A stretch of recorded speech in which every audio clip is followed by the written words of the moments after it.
thoughts, Justin, on the Canadiens. They weren't really expected to win this series. I will say they look outmatched, but they've been holding on more so than I thought they would. And Logan Thompson made some ridiculous saves yesterday to keep Montreal off Yeah. the scoreboard at the end. So credit to him. He got the 2 points apparently. So Yeah, I that don't know was if you pretty guys saw funny. that. Yeah. But in any case, yeah. Montreal is just, unfortunately, they haven't been in a while. I know Suzuki's played like 5 playoff games in his rookie season. So just thoughts on like how they performed. Okay. Quickly. Probably the best team going down 2-0 right now is the Montreal Canadiens. Or the team that should feel the best about themselves is the Montreal Canadiens because they've hung in there with the Washington Capitals in both games. Obviously, their starts have not been great, but they've been able to find themselves midway through the game and then really pick up in the third period, I find, is when they really come into their own. Physicality has been a big issue for them going up against Washington. Washington is just running over everything on the Mm-hmm. ice in terms of that. They're playing really physical. And listen, other than that, Sam Montembeault has really impressed. He's the only reason that they're still in this series as well. Like it would have been like 7 or 8 nothing last night if Sam Montembeault didn't make a bunch of brilliant saves last night. But that's not the biggest issue in this series. Here's the biggest issue. Are you ready for this? What do you got? Brandon is. Patrik freaking Laine needs to go sit on the bus. Just fly him back to Montreal. He shouldn't have even showed up in game 1 and 2. He Didn't should have play the just whole third stayed period, back right? in. Yeah, he didn't play in the third period. Finally, because you can literally see it. You can see the completeness or the compete level that he is performing with. It's not there. Every single puck battle, he does not care. He does not care to win it. It's like, what more do you have to be? What more has to be at stake for you to care? It's the Stanley Cup playoffs. Like, Yeah. you should care. This is the thing that you've been playing for your whole life. This is what you want to play for. This is what you want to win. If you don't care about it, why are you playing in the first place? Like, at a certain point, he looks like a beer league player because he doesn't care about doing anything other than just shooting and scoring. And if he doesn't even do that well, like, it's not like his shot is Ovi. And it's not like he can just like stand there and be like, "Oh, I'm Ovechkin at 39 years old, and I'm gonna stand here and blast my one timer." No, you can't, because he can't do that. So, what is the point to have him on the ice? And I personally think he should be scratched for Game 3. Just don't even dress him. Just That's don't bold. dress him. Go 11-7. Put Jack-Eye in the lineup and go 11-7 because That would be interesting. He does not add anything.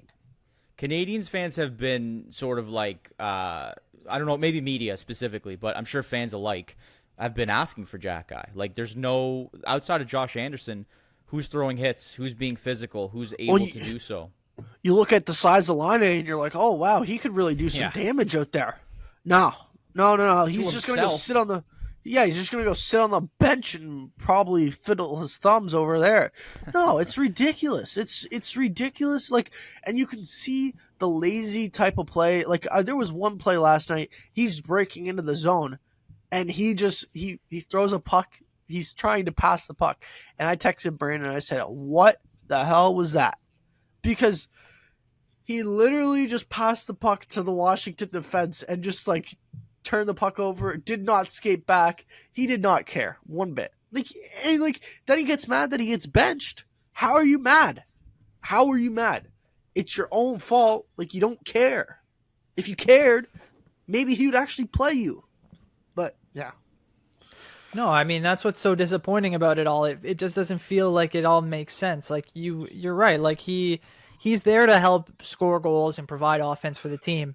But part of that is helping the rest of your teammates get in position to do that. And if you're not going to be out there, doing everything you can to, force turnovers, to keep the puck, to make, take the body and make the play, whatever it is you want to, cliche you want to use, like, he's not fulfilling any of them. And it is disappointing to see that he's, clearly not handling it well. Even if you just want to say he's going through a slump or just isn't playing up to his potential, like, it does feel like there's some additional stuff there, because it's not like he's injured if they're benching him or if there's any extra curricular stuff going on, because you'd think they would give him a little bit of a leash if that was the case, but maybe they've just hit their wits end, and I'll be interested to see what Martin St. Louis does to kind of deal with this, if he does take him out of the lineup or if he does continue to drop him down. We've seen his ice time obviously diminish like crazy.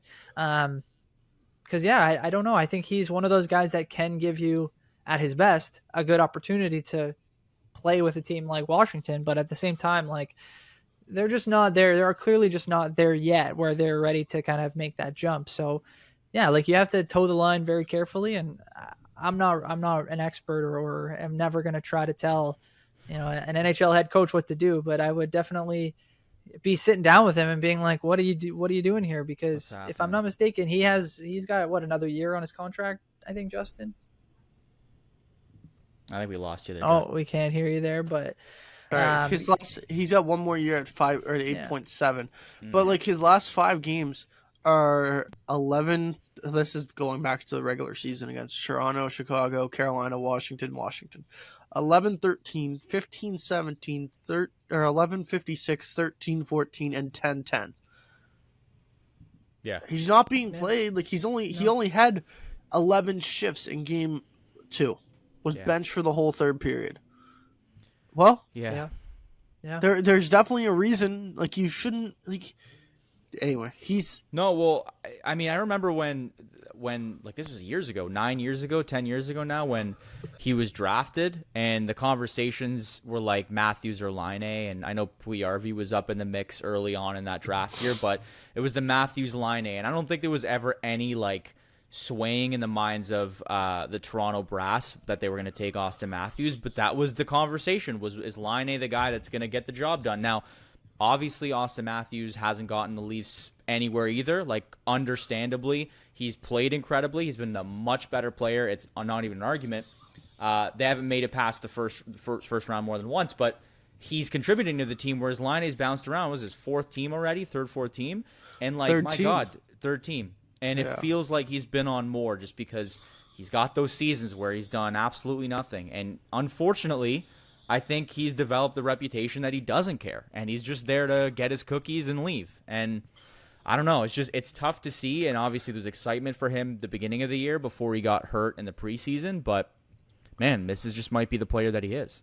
Well, you can see it on the ice, like when he's out there, like he wants to just stand in one spot and just get the puck and shoot, and he has a decent shot. Don't get me wrong, he has a good blast, but Definitely. like it's not an automatic shot where you're like, okay, we can justify him being a one-trick pony and only have him out there for this reason. No, you can't. You really can't justify it. Like, I'd much rather have, at this point, Ivan Demidov on the top power play than Patrik Laine. Definitely. Like he's more dynamic. He makes the power play more dynamic. Like, it's just, it's gotten to a point where Patrik Laine we're at a point now where we want to win. We want to compete for a championship, and it's not just we want to compete for a championship. You want to set the standard. You want to set the standard going forward. Like, we're not going to put up with this. We're not going to do this. Like, that's what it really comes down to, is just the standard. But yeah, and we'll see where it goes. We'll see if they can kind of climb back in the Bell Center this coming. What is it, tomorrow? They play Friday night.